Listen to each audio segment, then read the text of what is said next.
Bom dia, mais uma manhã com Deus, priorizando a palavra de Deus. E nesta manhã do dia 20/11, nós vamos meditar de Atos, do capítulo 24 ao capítulo 26, e que a paz do Senhor encha o teu coração nesta manhã.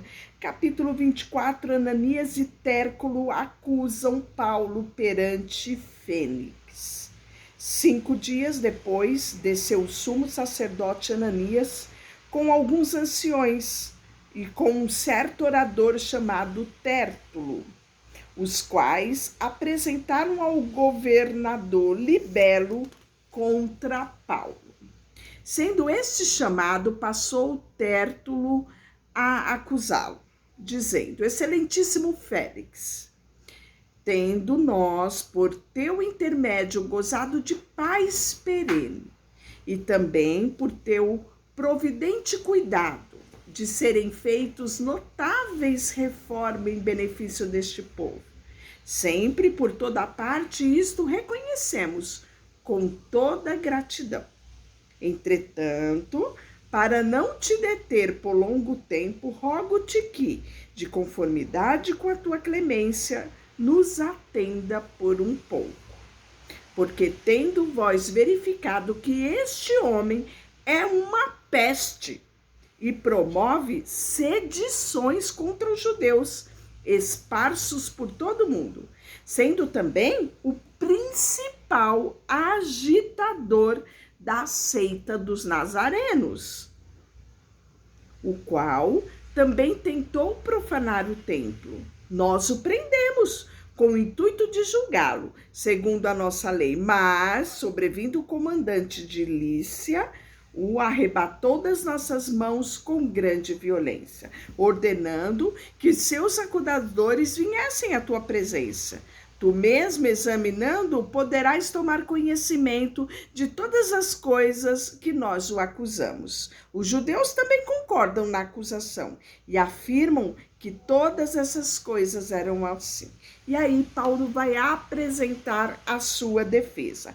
Paulo, tendo-lhe governador feito o sinal que falasse, respondeu: Sabendo que há muitos anos és juiz dessa nação, sinto-me à vontade para me defender, visto poderes verificar que não há mais de 12 dias desde que subi a Jerusalém para adorar, e que não me acharam no templo discutindo com ninguém, nem tampouco amotinando o povo, fosse sinagoga ou na cidade.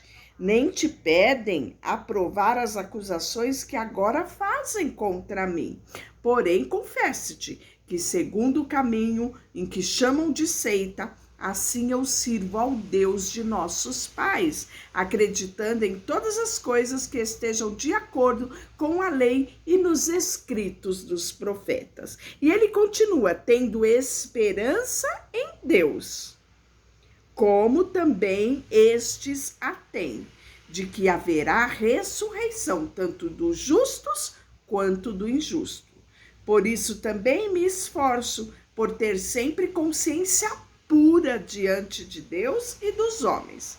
Depois de anos, vim trazer esmola à minha nação e também fazer as minhas oferendas. E foi nessa prática que alguns judeus da Ásia me encontraram já purificado no templo, sem ajuntamento e sem nenhum tumulto, né? Os quais deviam comparecer diante de ti e acusar, se tivesse alguma coisa contra mim. Então, Paulo vem trazendo essa defesa, e aí Paulo vai ser levado, né, perante Félix e Drúxila, que era filha de Herodes Agripa I, né? Então, aqui nós vamos ver novamente um jogo de poderes, né?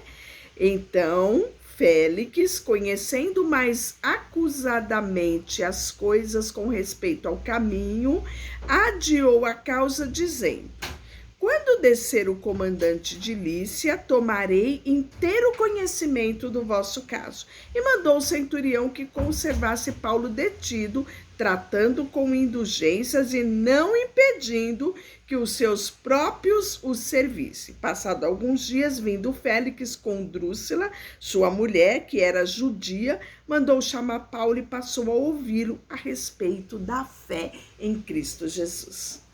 Então, o apóstolo Paulo nos ensina a não deixar o nosso coração ser tomado por inquietações diante das circunstâncias. Aqui, Paulo era prisioneiro e a coisa parecia que não andava muito bem por Paulo, mas Paulo não se deixa tomar por essa circunstância. Ao invés disso, nós podemos ver que ele pregava em tempo e em fora de tempo, proclamando o reino de Deus.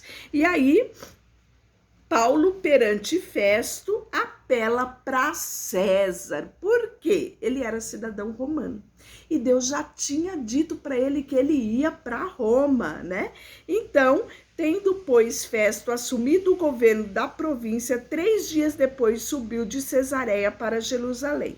E agora logo, os principais sacerdotes e a maioria dos judeus lhe apresentavam queixa contra Paulo e lhe o solicitava, pedindo como favor, em detrimento de Paulo, que o mandasse a Jerusalém, armando ele cilada para matarem na estrada. Festo, porém, respondeu achar-se Paulo detido em Cesareia e que ele mesmo, muito em breve, partiria de lá.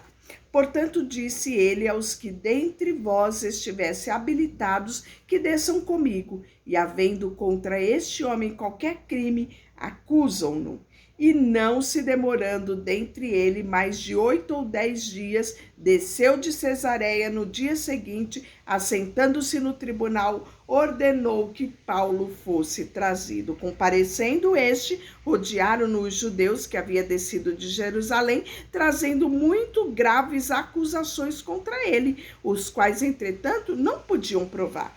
Paulo, porém, defendendo-se, proferiu as seguintes palavras: nenhum pecado cometi contra a lei dos judeus, nem contra o templo, nem contra César. Então Festo, querendo assegurar o apoio dos judeus, respondeu a Paulo: queres tu subir a Jerusalém e ser ali julgado por mim a respeito destas coisas? Disse-lhe Paulo: estou perante o tribunal de César, onde convém seja eu julgado. Nenhum agravo pratiquei contra os judeus, como tu bem o sabes. E aí vai ter o apelo para César. E Festo expõe a Agripa o caso de Paulo, né? Passado alguns dias, o rei Agripa e Berenice chegaram a Cesareia a fim de saudar Festo.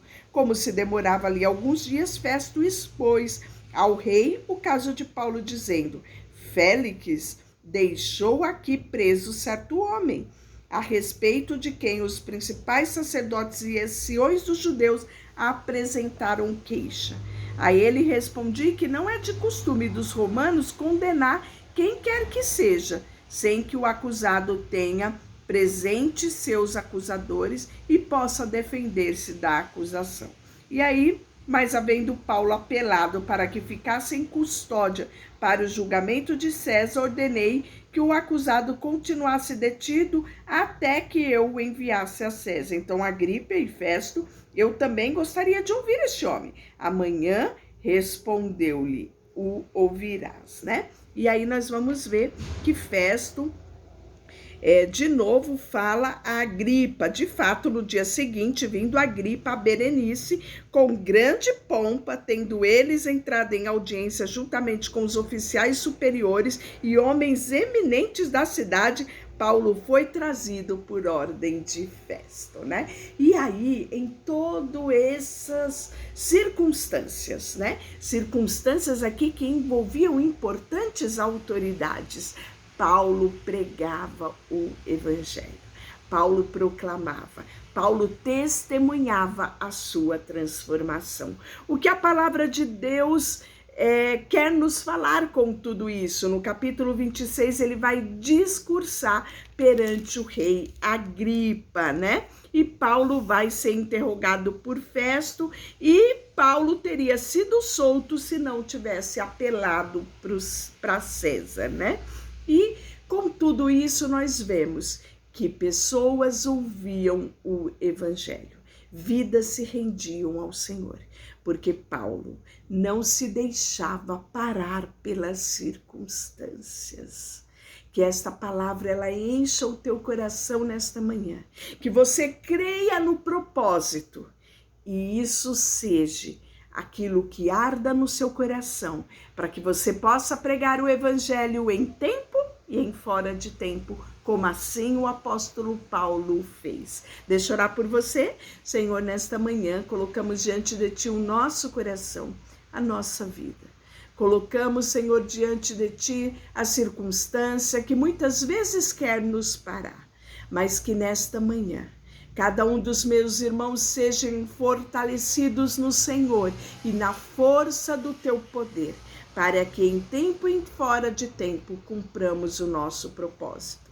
Colocamos diante de ti tudo o que temos e tudo o que somos. Em nome de Jesus, amém. Deus te abençoe.